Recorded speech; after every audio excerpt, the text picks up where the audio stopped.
exit saving changes, pwede din yan. Pwede din F10. So, yan. Yes. Restart. So, yan po. Mag-boot na yung ating USB. Matic yan. Kasi siya yung nakasit into first boot, hindi yung hard drive. So, since wala nang files dito, i-diretso ko na. I-diretso ko na siyang i-set up. Okay.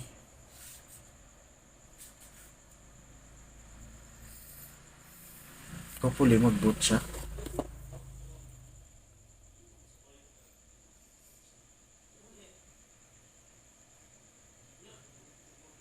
I hope hindi corrupted yung flash drive ko.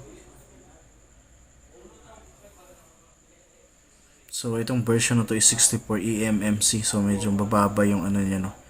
So, meron. So, we have this itong icon na yun, yung ano niya, start up.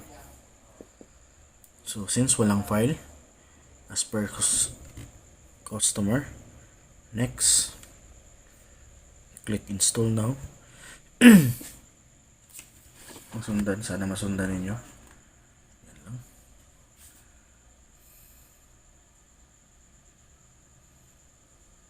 Ito medyo mas mabilis to, no, kasi naka eMMC siya. So unlike HDD, medyo mabagal. I expect na ano to, medyo mabilis yung setup natin. Alright, so another stage. Sabi niya is accept all the, pwede nyo basahin, pwede nang i-check yung box. Next, it's Microsoft software license terms. Click custom. Parang hindi nyo nasundan. Parang wala po. So dito tayo mag-click sa baba. Yan. Then, ang problema natin is, ito, wala tayong driver. So, ang gagawin natin is, mag-copy tayo ng files sa mismong installer ng laptop na to. Para ilagay natin dito sa, ano natin, sa USB. Para ma-detect nito sa system yung hard, ano natin. Refresh.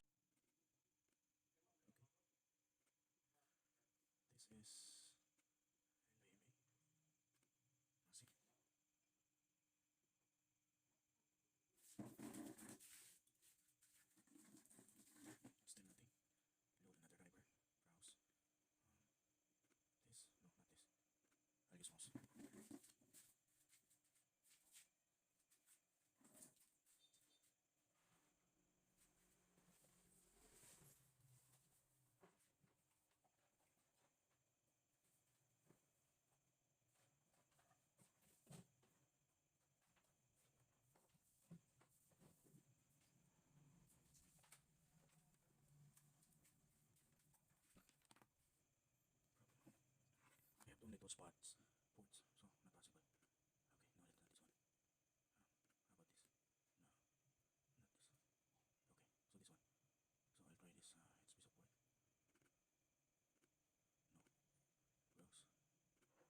Another. Still no. Come on, show me. So I'll go for F6. Let's try this Intel 100 series.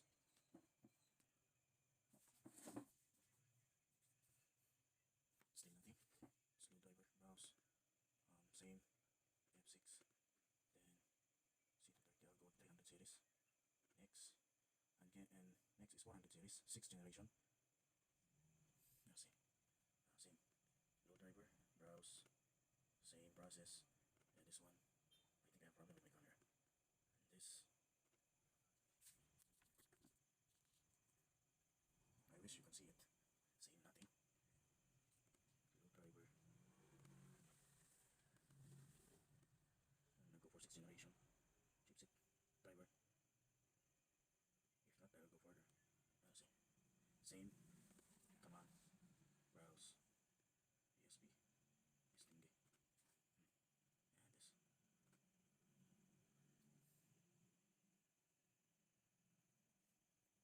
Still nothing. Browse. That chipset SATA. I think.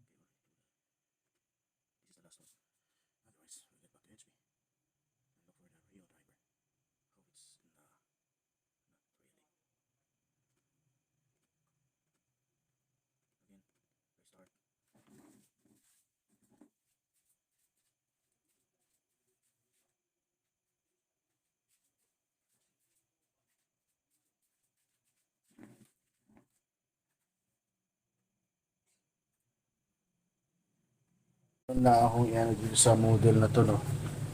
This is, tingnan natin yung sa model niya.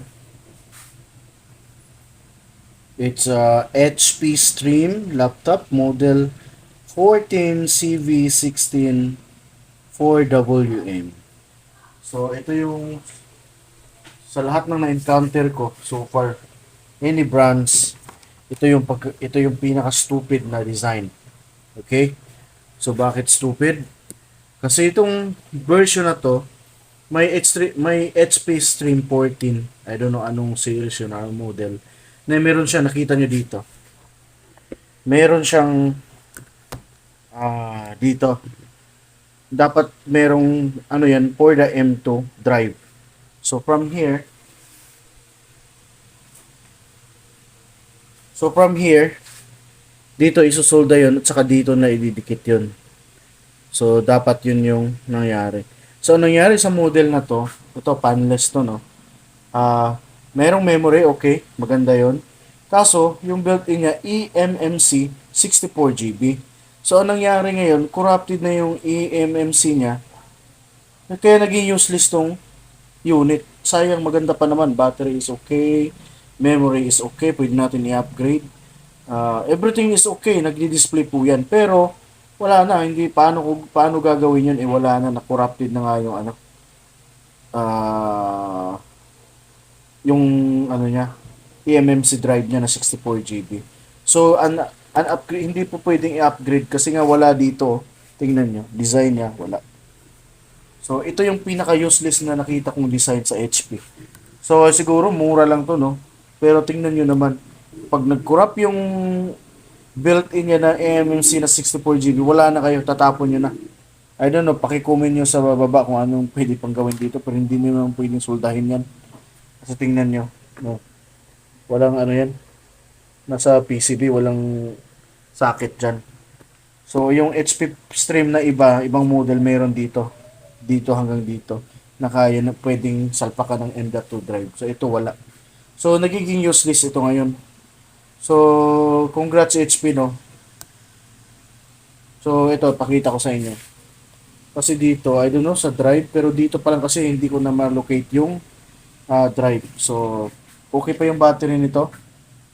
Press, yan. Escape. Yan.